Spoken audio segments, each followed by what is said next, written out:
Ainsi fut achevé tout l'ouvrage que Salomon fit pour la maison de l'Éternel. Puis il apporta l'argent, l'or et tous les ustensiles que David, son père, avait consacrés, et il les mit dans les trésors de la maison de Dieu. Alors Salomon assembla à Jérusalem les anciens d'Israël et tous les chefs des tribus, les chefs de famille des enfants d'Israël, pour transporter de la cité de David, qui est de Sion, l'arche de l'alliance de l'Éternel. Tous les hommes d'Israël se réunirent auprès du roi pour la fête qui se célébra le 7e mois. Lorsque tous les anciens d'Israël furent arrivés, les Lévites portèrent l'arche. Ils transportèrent l'arche, la tente d'assignation et tous les ustensiles sacrés qui étaient dans la tente. Ce furent les sacrificateurs et les Lévites qui les transportèrent.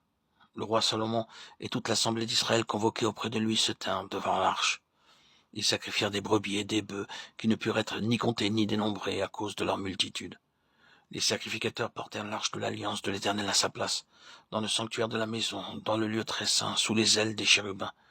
Les chérubins avaient les ailes étendues sur la place de l'arche, et ils couvraient l'arche et ses barres par-dessus. On avait donné aux barres une longueur telle que leur extrémité se voyait à distance de l'arche devant le sanctuaire, mais ne se voyait point du dehors. L'arche a été là jusqu'à ce jour, 2 Chroniques 5, 1, 9. Nous voyons dans la parole qu'après avoir achevé la construction du temple, la toute première chose qu'ils firent fut d'amener l'arche à la place convenable qu'ils devaient occuper. La première chose qui devait être faite après la construction du temple, avant que la gloire de Dieu ne puisse descendre, était donc de déposer l'arche de Dieu à la place qui lui était destinée.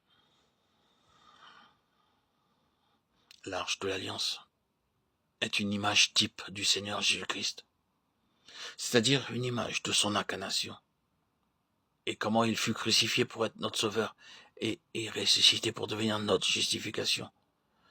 Ainsi, avant d'avoir notre part dans la construction de cet édifice et pour amener la gloire de Dieu, il nous faut d'abord apprendre nous-mêmes à être soumis à sa seigneurie et à sa souveraineté jour après jour. Par exemple, il y a quelquefois des gens qui prêchent sur la seigneurie du Seigneur Jésus-Christ avec beaucoup de force. Ils en parlent très clairement. Mais si vous allez passer quelque temps avec eux dans leur maison, vous voyez alors la différence. C'est la femme en réalité qui est le chef de famille et non pas le mari. Dans l'assemblée, l'homme est la tête, mais à la maison, c'est la femme. C'est là un mal courant, un véritable fléau dans les pays occidentaux. Il y a des femmes qui peuvent parler durant une demi-heure sans arrêt, tandis que le mari est dans le coin, comme un petit agneau silencieux. C'est de l'inconséquence. Ainsi le Seigneur est obligé de nous faire traverser des épreuves, des tentations et des souffrances, afin de nous apprendre à être vraiment soumis à sa seigneurie, individuellement pour commencer, ensuite en tant que famille, et finalement comme assemblée. Tout doit être amené continuellement sous la seigneurie et l'autorité de chef suprême du Seigneur Jésus-Christ. Il y a bien des anciens d'assemblée qui ne sont pas du tout soumis à la seigneurie du chef, et qui pourtant élaborent des plans pour l'œuvre de Dieu.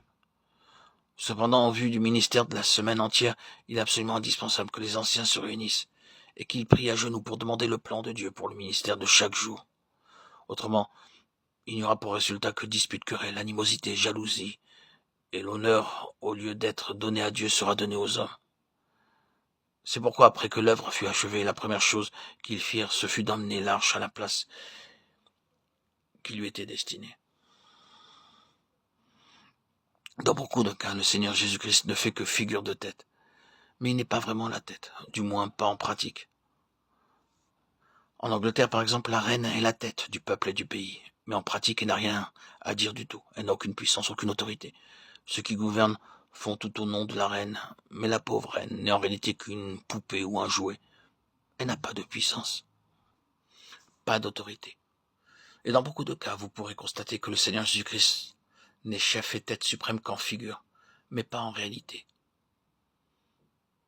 Il est cependant la tête, il est avant toute chose et toute chose subsiste en lui. Colossiens 1, 17. Afin que, qu'en toute chose, il ait la prééminence. Il est donc indispensable que nous placions d'abord nous-mêmes en tant qu'individus, famille et assemblée sous la seigneurie de ce chef suprême, en accomplissant toute chose qu'après avoir recherché et compris sa parfaite et pleine volonté. Et ceci est possible que si nous passons suffisamment de temps en prière, à genoux, en commun, en famille. Autrement, vous verrez toutes sortes de pratiques et d'habitudes étrangères qui envahiront le peuple de Dieu. à moins que nous ne soyons amenés sous la seigneurie du Seigneur Jésus-Christ en pratique, en expérience d'une façon quotidienne pour tout détail, nous ne deviendrons finalement que des esclaves des traditions humaines. C'est pourquoi quitter simplement une dénomination pour former un groupe nouveau n'apportera pas de gloire à Dieu. Ceux qui veulent sortir d'une dénomination doivent commencer par apprendre à être dirigés et gouvernés par lui en toutes choses. Si nous voulons suivre la parole de Dieu telle qu'elle est, nous ne pouvons pas le faire sans être soumis à la seigneurie du Seigneur Jésus.